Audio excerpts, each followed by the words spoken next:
Oke baik, Assalamualaikum warahmatullahi wabarakatuh. Bapak Ibu Guru yang terhormat, kembali lagi di channel Guru Obat Bersatu Media Informasi dan Edukasi.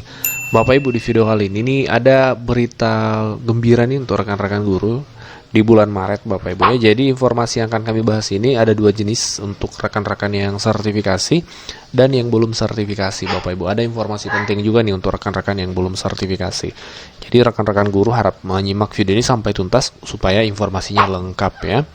Nah, kami akan membahas untuk guru-guru sertifikasi nih, untuk rekan-rekan guru sertifikasi. Pertama, kami akan bahas dua pertanyaan di video ini. Yang pertama, ada apa di bulan Maret untuk guru sertifikasi? Kemudian, apakah, ya maaf ini salah ketik ya, apakah ada regulasi tentang daerah harus segera menyalurkan tunjangan profesi ke guru? Ya, ini banyak ditanyakan oleh rekan-rekan guru. Apakah memang ada aturan di mana pemerintah pusat menekan untuk pemerintah daerah segera menyalurkan TPG ketika dana itu memang sudah diterima di daerah? Nah, gini kan kita bahas berdasarkan regulasi yang ada. Referensi kita adalah petunjuk resmi atau petunjuk teknis ya yang dikeluarkan oleh Kementerian Pendidikan di Permendikbud nomor 4 tahun 2022 ini tentang juknis tunjangan profesi ya, tunjangan khusus dan tamsil untuk rekan-rekan guru ASN ya. Kalau non ASN itu diatur di Persesjen Kemdikbud, Peraturan Sekretaris Jenderal ya. Kami fokus hari ini ke Permendikbud nomor 4 tahun 2022. Nah, di Permendikbud ini Bapak Ibu di bagian 2 validasi dan penetapan tunjangan, kita saat kemarin sudah berada di tanggal 28 sampai 29 Februari Bapak Ibu. Itu sudah proses sinkronisasi data. Jadi Bapak Ibu pastikan datanya sudah valid ya, sudah bukan valid. Bukan valid, sudah fix ya, sudah diatur sedemikian rupa di Dapodik supaya terpenuhi 24 jam ya. NIP-nya dipastikan benar dan seterusnya.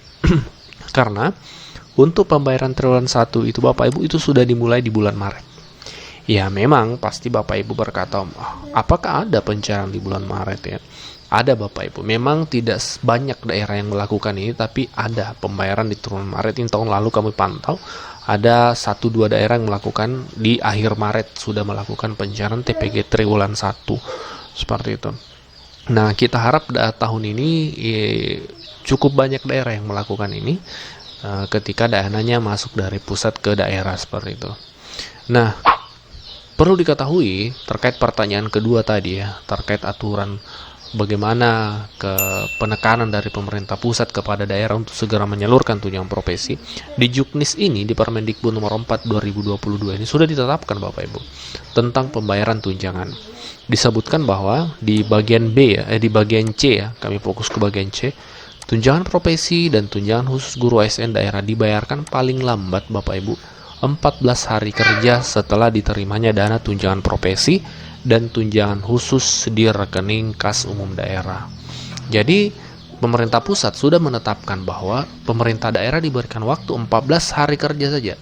Jadi bukan 14 hari ya, tapi 14 hari kerja untuk menyalurkan tunjangan profesi dari daerah ke guru ketika dana itu sudah diterima.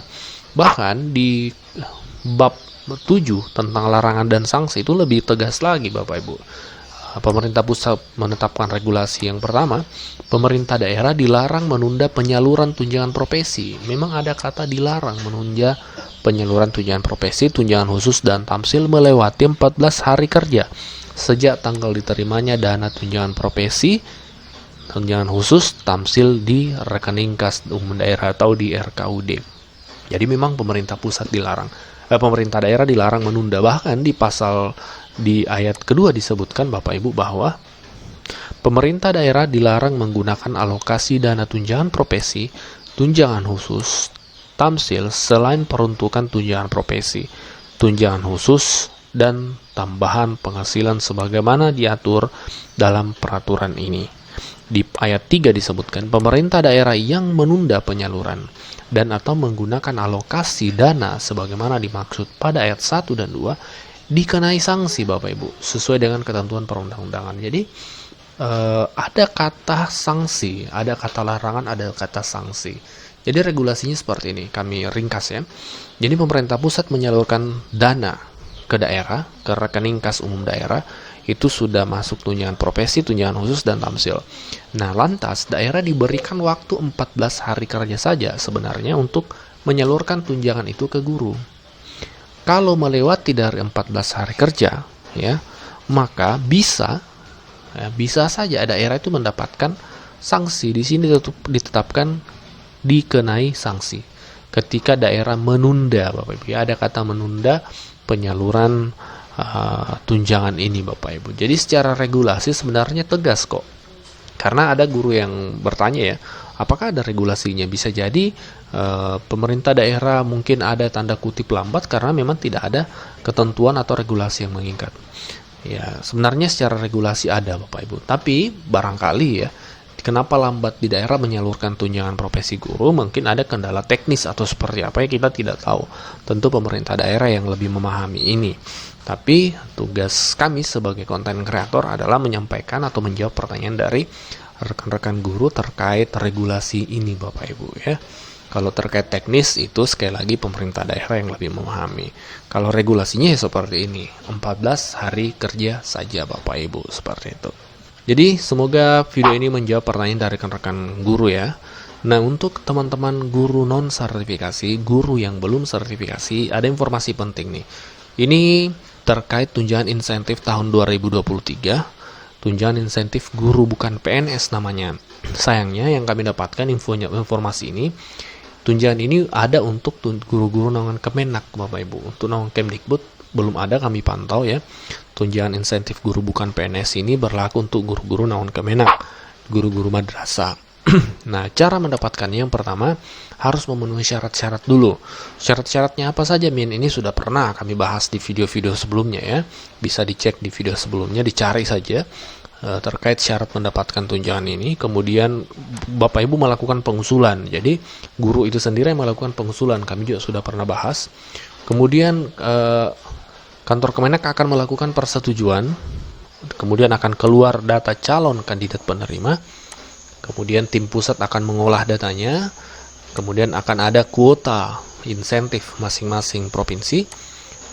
Dukcapil akan memverifikasi data dan terakhir baru ditetapkan penerima tunjangan insentif guru bukan PNS ya. Jadi perlu diketahui tunjangan guru bukan PNS ini berlaku untuk guru-guru naungan Kemenak yang belum sertifikasi.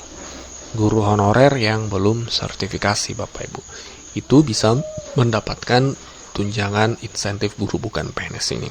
Apakah semuanya, Min? Tidak. Karena sebagaimana yang kami pantau beberapa tahun ini, itu ada kuota, Bapak Ibu, setiap provinsi. Jumlah penerimanya berapa? Loh, kalau begitu siapa yang didahulukan menerima? Ada informasi yang kami dapatkan itu tetap memperhitungkan masa kerja, Bapak Ibu. Semakin lama mengabdi, semakin besar peluang untuk mendapatkan insentif guru bukan PNS ini. Itu yang kami baca di salah satu website Kemenak seperti itu. Website resmi Kemenak ya. Ini pun sudah pernah kami bahas kok seperti itu. Bisa dicek ya. Nah, demikian informasi hari ini, Bapak Ibu. Ada dua informasi penting nih ya untuk guru sertifikasi dan guru non sertifikasi. Untuk Kemdikbud, kami akan cari informasi apakah ada tunjangan insentif untuk guru non ASN ya. Kami akan infokan ketika memang ada, Bapak Ibu. Semoga bermanfaat informasi ini. Wassalamualaikum warahmatullahi wabarakatuh.